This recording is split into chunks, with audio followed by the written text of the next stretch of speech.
Twongeye kubaha ikaze muri studio za Radio Réveil Radio kukira ishamwe Renape Burundi kuri genekerezo rya 15 kwezi kwa kane umwaka wa 2023 kaba twongeye kugaruka muri studio zacu kugira tubaganirire ku bitandukanye aho dufise abatumire babiri abo nabo sabandi umwaka bari Adamo niyo nkuru ubundi nawe akaba ari Frederic Nzeyimana kanyisase bakaba baza kubidondora mumenye abo mugira muteramane abaribo muradukurikirana muri mu gihugu hagati canke hakujya imbibe zacu mukashobora kuronka ibiganiro vyacu gatanu kuri gatanu biciye ku mbuga zacu za YouTube, Facebook na Twitter. Mubandanye rero mugubana natwe aho tugiye kuza kubateramisha kubijanye n'ibikorwa mugwi severe uri murakora mu gihugu c'u Burundi ugerageza guhiga ukuri kwazitswe imyaka irenga 51. Mubandanye muteramanye natwe. Ati none mwananje ndagamatwi ndakubarire mubarira bame tugiriye ko nk'umugi w'igisahira muri studio zacu turafise umutumire ubona wese uyundi Frederic Nzeyimana murashaka kwidondora abarimwe baratwumviriza. Niko murakoze cyane kumva ijambo.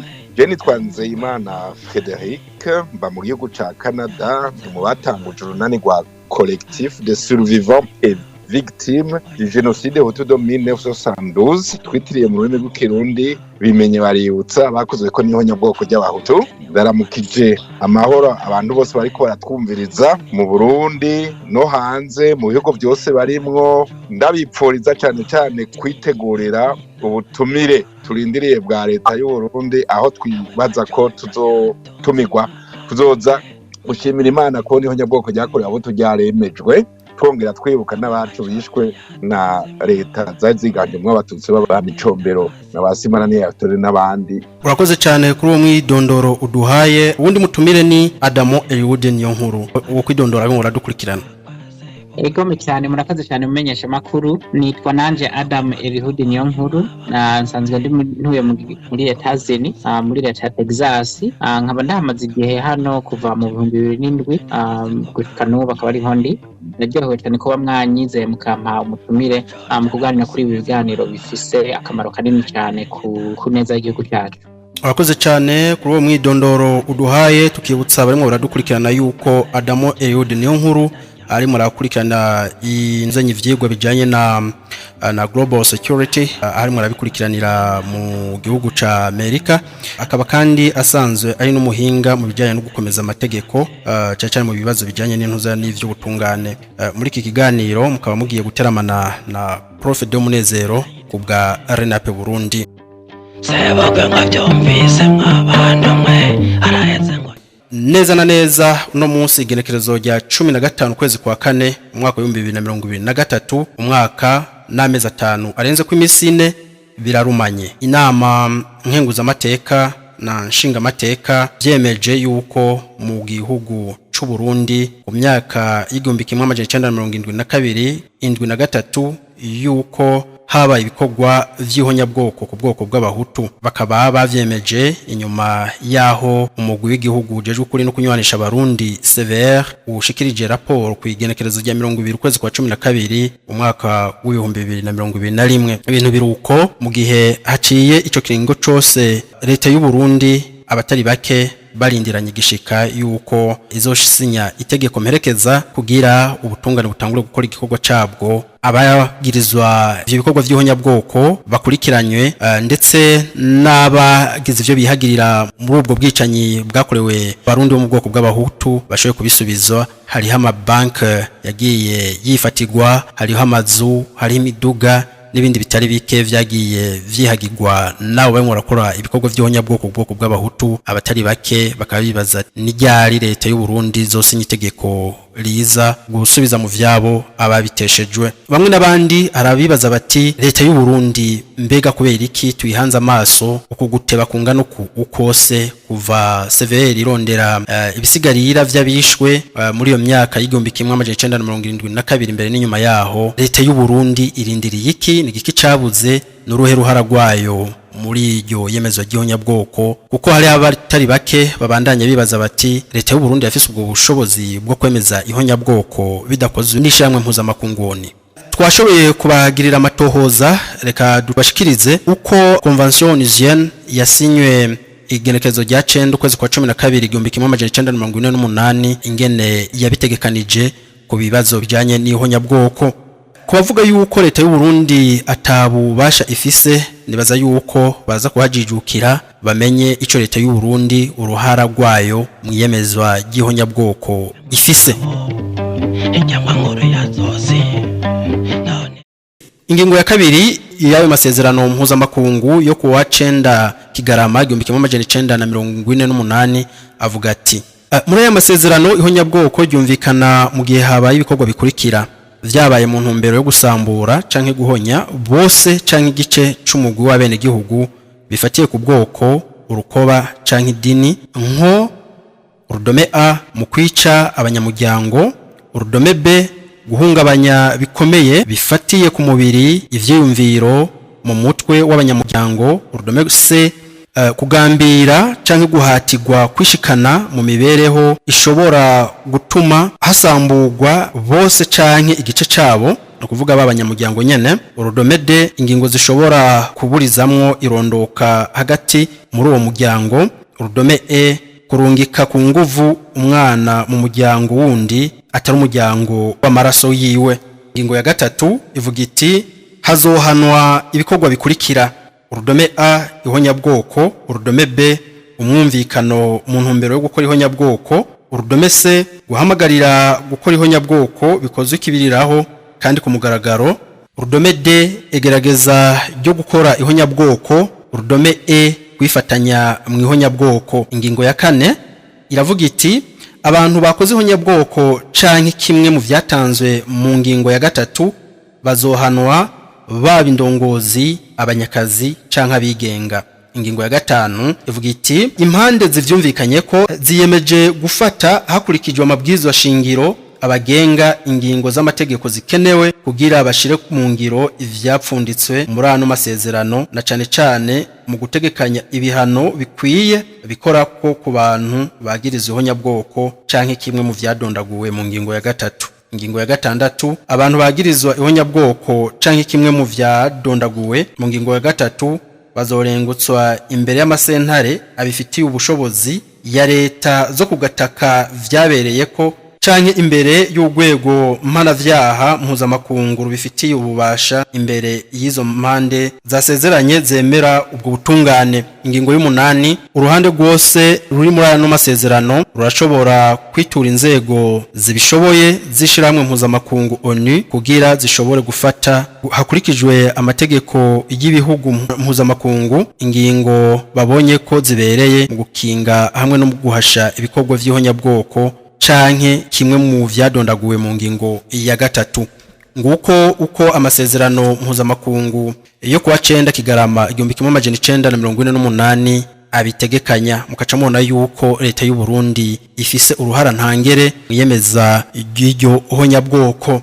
Uno musi rero dufise abo batumire babiri duhereye kuri Frederic Nzeyimana arongoye urunani rw'abacika cumu. Frederic Nzeyimana uko guteba kwa leta y'u Burundi gusinya itegeko mperekeza kuvyemejwe n'inama Nkenguzamateka na nshingamateka wa 20 Kigarama umwaka wa 2021 wibaze uko vyo biva kuki.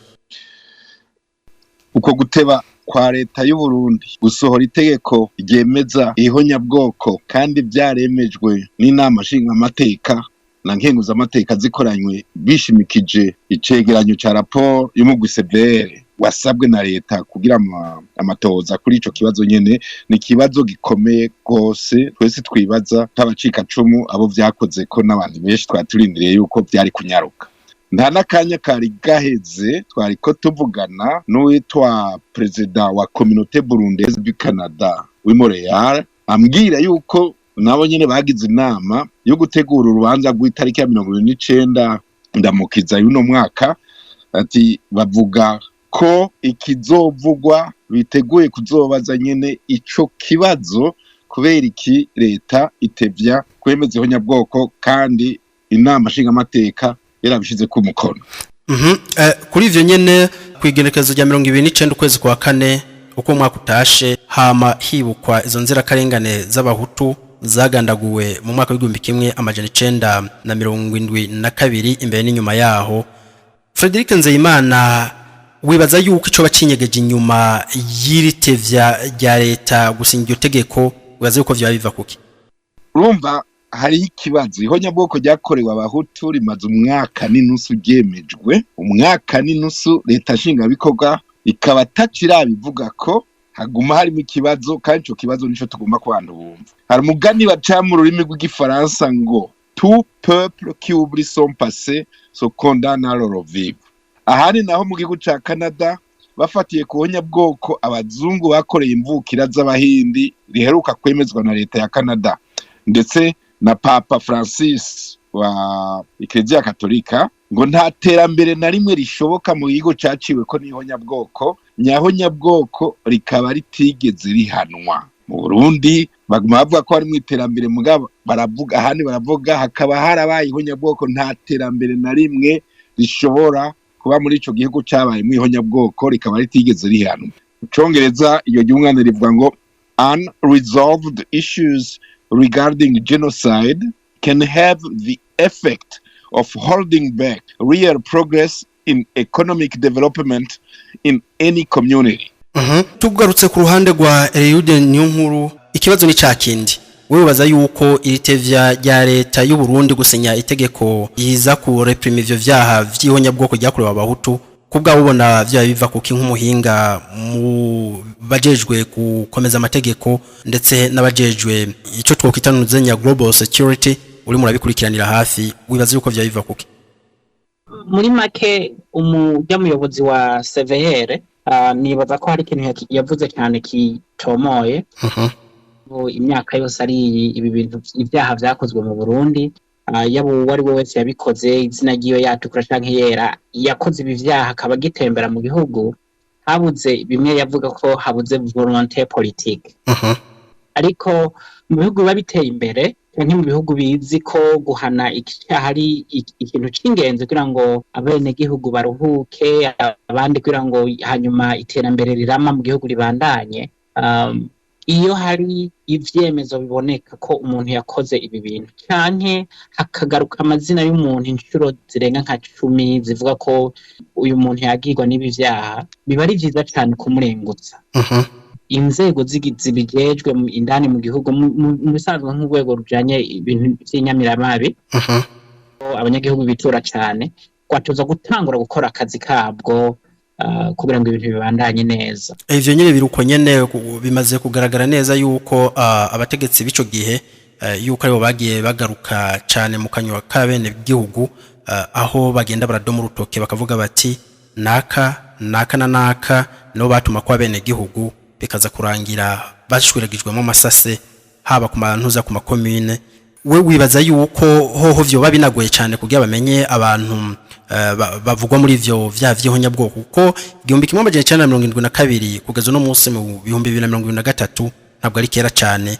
Wibaza yuko abo vyaciye ko abashoye gusimbuka, wibaza yuko bakihari kandi barashinga intuze nyintahe zabo. We wibaza yuko vyo vyagoraniye hehe neza na neza? Nkuko nameje kukicira mu kanya, nibaza ni volonté politique mu gihugu, no kuvuga ivya ku mpande zibiri ko batariho gutandukana. Ariko ukurikije amategeko mpuzamahanga nkuko ari kurayavuga hano, nta buhinga bukomeye cyane bisaba gusa ko icyo cyaha kiba cyaremejwe. Ubonye mu Burundi cyaremejwe icyo cyaha cyabaye, hanyuma amasentare iyo kuri ako gataka ivyo vyaha vyabereye ko process.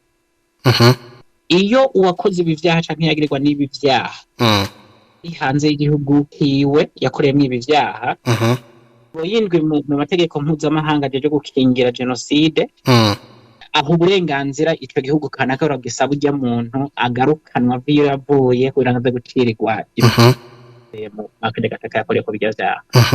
Simbona impamvu ntariko ndakubesha vraiment ko ata muntu n'umwe arabazwa, no kuvuga mu mwaka wose urenga. Aho ziri sinumva ko igisata c'inyamiramabi kimaze kumva ibi bintu, kuko hariho amatohoza yakozwe na Severe umwanya muremure, hariho amazina agenda asubirwako inshuro nyinshi cyane hakabona ikintu gikorwa muri make ntakubeshi sinzi impamvu bimaze igihe kingana uko. Frederic Nzeyimana, tugarutse iwawe, uko kwiteza utunyoni kwa leta y'u Burundi, ubwo ntabwo hoba hagamijwe yuko hazoba kwa kunywanisha bavuga gusa ataguhana kuzoba kurimwo, bavuge bati vyabaye vyarabaye tusuke kwa amazi hama turengane tuje mu bikorwa vy'iterambere? Birimwo uburyo no kwishura ngarutse kuri ico ca volonté politique ibuze. Turashobora kuza kuvyerekana yuko irabuze nyene, kandi harashobora kuba hiyongeye ko n'ikindi c'uko mengo uguravye neza ivyo severe yakoze, ivyemezo yabahaye bakaba atanumwe bafashe. Ubu muntu arashobora gutangura kwibaza, twe nivyo dutanguye kwibaza yuko leta y'u Burundi itagomba nyene kwagira umuntu n'umwe afatwa. Uko mwico gihe nuvuga leta y'u Burundi ishigikiye abakoze ihonyabwoko, kuko amateka arivuga neza ko bategezwa kubafata. Abateza kubafata kuko deja no muntu uzenya no mu ngingo y'ijana n'indwi y'ibwizwa shingiro ry'u Burundi, iyo umukuru w'igihugu arahirira kwinjira mu mabanga yiwe yo kurongora igihugu, harimo yuko ateza kugwanya ivyiyumviro n'ingendo y'ihonyabwoko.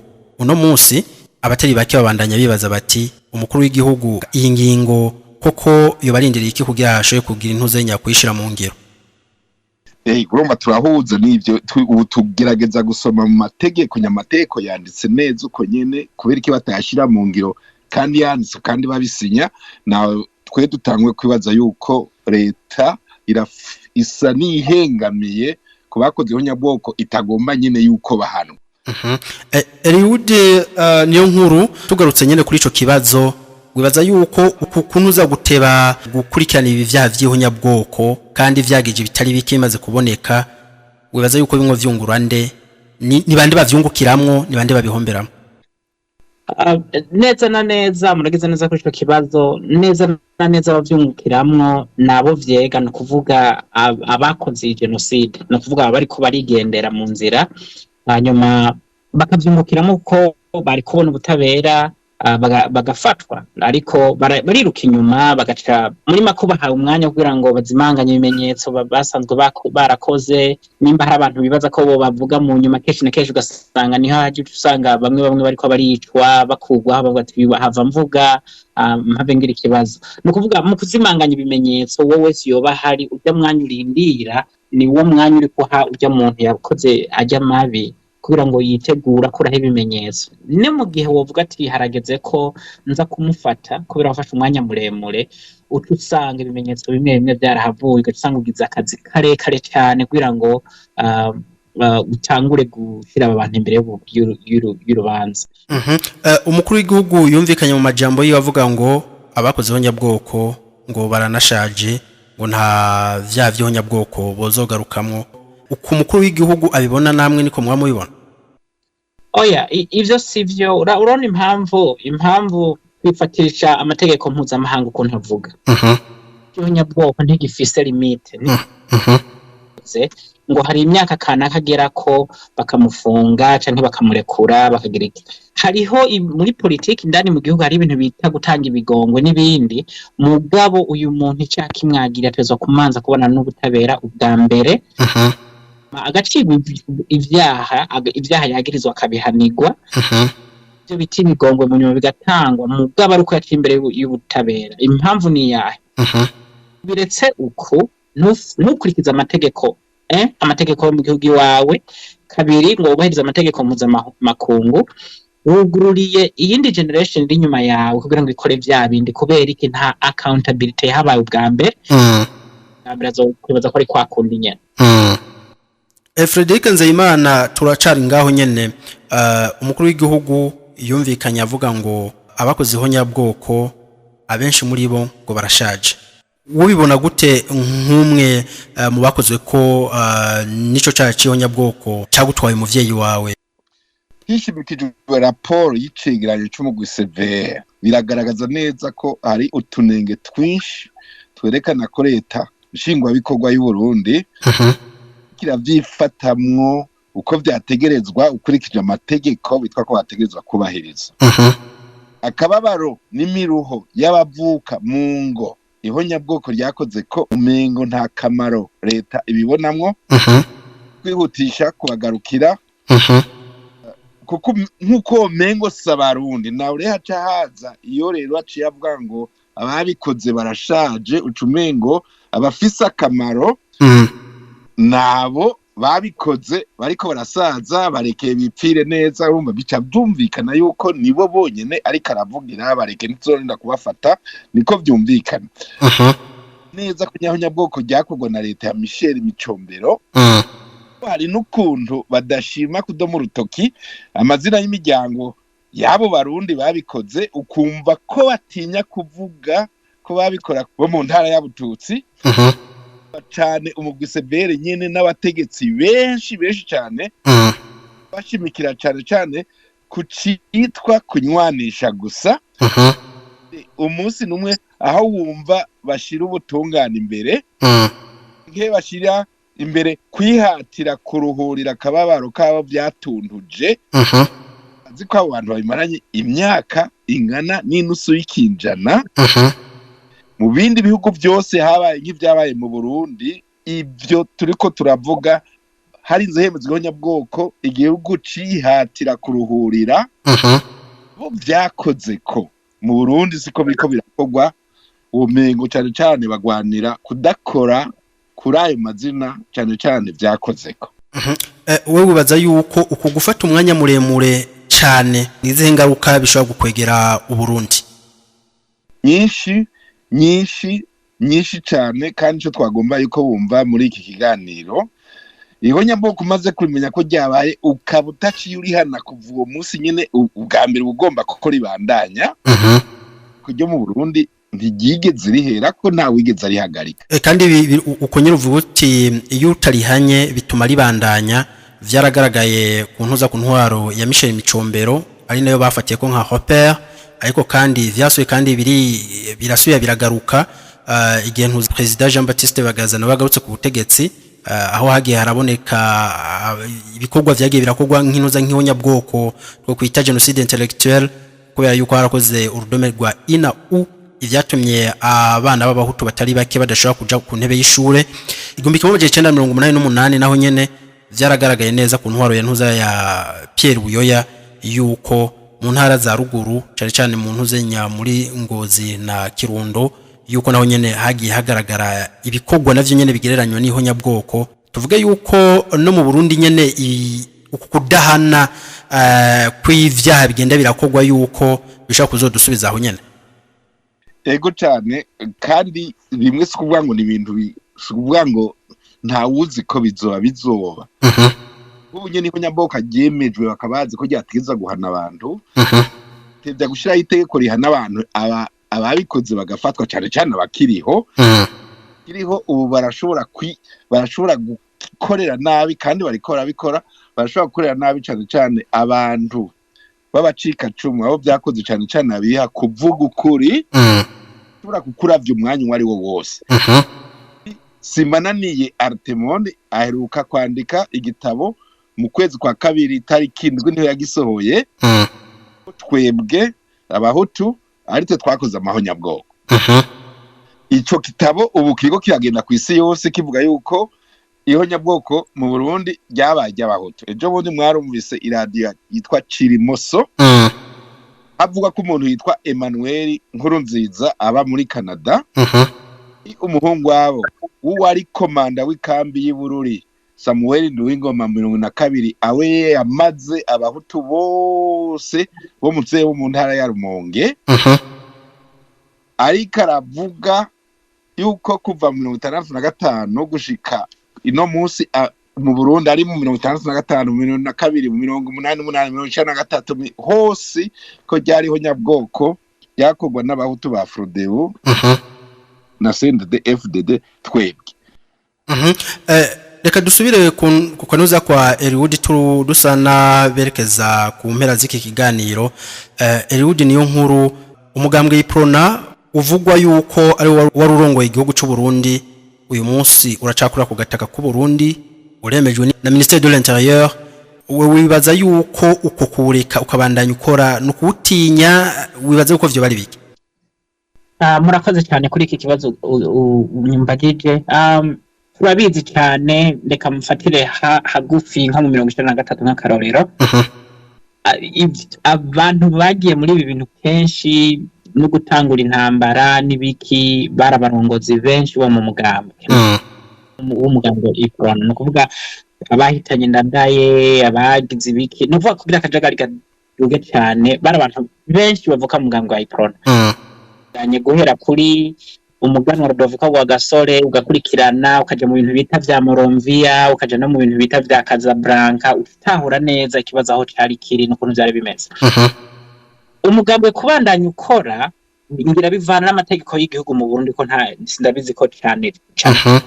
Ikigira kabiri nuko bamwe mu bantu bari barongoye umugambwe muri kahise kumbure batakiri mu mugambwe, generation irimo ni generation nshasha kumbure responsable n'uyu mugambwe itari responsable kubyabaye, ko ibyakozwe byose mu izina ryawo kava kubera ko ugiye kuraba abarongozi bakuru bava muri uyu mugambwe nyene igihugu, abari barongoye igisirikare.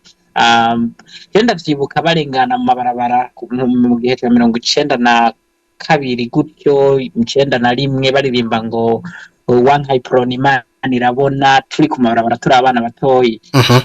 Abantu baririmba umugambwe wa iprona, hanyuma mu nyuma hagacava ibintu nk'ibi. No kuvuga umugambwe by'ukuri ntariko ndabesha, uri responsable nubwo bo kwihindura bakiruka, harimo responsable. Ahubwo no basaba guhindura n'izina kugira ngo mu kwibagiza amabi ibintu byagiye birakurikirana, ko mu Burundi bubaho wari umugambwe umwe nyene kubandanya naho u Burundi bugeze ubwo nyene. Ku ruhande rwaje kubahanura kwa nko guhindura izina kugira ngo ibintu abantu bakire neza bagire neza. Nibaza yuko uko guhindura izina guteza kujana n'ibihano, kuko umugambwe y'iprona n'ugwego kandi rumaze kuba ugwego rwa politique. Twibaza yuko bafise ivyo babazwa haruhande yuko woba wona futwa uko woza kose ukihindura. Nivyo hari habashwa kuba barawuhozemwo nuno munsi nabo bashaka kuba ari muri CNDD-FDD, ivyo nibisanzwe. Ariko kandi nk'ugwego donc nk'umugambwe waramutswe igihugu, twaza yuko wobazwa batitayeho ngo abari bawurimwo barawuvuyemwo canke vyagize, kuko n'umugambwe uhari uko umwaka utashe uhora wibuka igenekerezo uvuga yuko watsindiye k'amatora mu 1962. Kubwawe wibaza yuko bahinduye izina vyo uhindura iki mu bashegecwe n'ivyaha wagiye urakora ku ntwaro yawe? Kuneza no kuvuga kuneza y'igihugu kuri igihugu gikire neza hataba ubundi iyo habaye ihonyabwoko canke ubwicanyi bungana nka kurya bwabaye mu cya gihugu, abantu ntibakira neza. Mu bihugu biteye imbere baca batangura gushiramwo bajya abantu bajejwe ibintu vy'amakansaling, no kuvuga ibintu byo guhanura abantu. Abantu bona bambaye neza, bambaye amasuti, hari ikintu bapunguza mu bintu bya psychology mu mitwe yabo. Nuvuga hari ibintu bibakanga buri gihe, hari ibintu bibatera ubwoba, hari ibintu bigira no kubutezo guhindura buhoro ari byo nabonye mu Burundi basigaye bakora, barakoresha ibintu bya fireworks biturika nk'imbunda kugira ngo abantu batangure kumenyera ko ari ibintu bisanzwe nyene gusa, ariko psychologically abantu barangirika cyane. Turangiza nakega jambo utekera leta y'u Burundi.